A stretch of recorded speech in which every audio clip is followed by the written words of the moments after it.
નમસ્કાર મિત્રો, મારી પીકે ગુજરાતી ચેનલમાં તમારું સ્વાગત છે।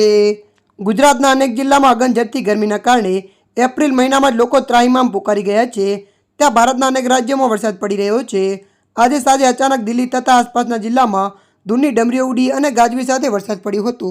વરસાદના કારણે લોકોને ગરમીમાંથી રાહત મળી છે। હવામાન વિભાગે દિલ્હીમાં 50 કિમી પ્રતિ કલાકની ઝડપે પવન ફૂંકાવાની આગાહી વ્યક્ત કરી છે। દિલ્હીની સાથે સાથે ગાઝિયાબાદ હાપુડામાં વરસાદ ત્રાટક્યો હતો।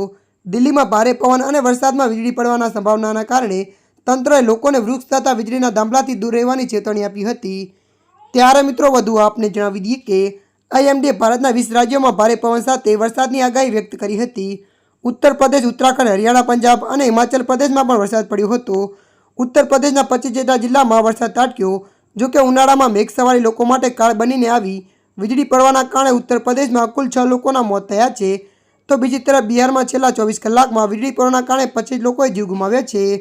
બિહારના 32 જિલ્લામાં આજે પણ યલો એલર્ટ આપવામાં આવ્યું હતું। ત્યારે મિત્રો હાલ માટે આટલું, મળીશું નવી અપડેટ સાથે। જો તમને અમારો વિડીયો પસંદ આવે, લાઇક, શેર અને સબસ્ક્રાઈબ કરી નાખજો।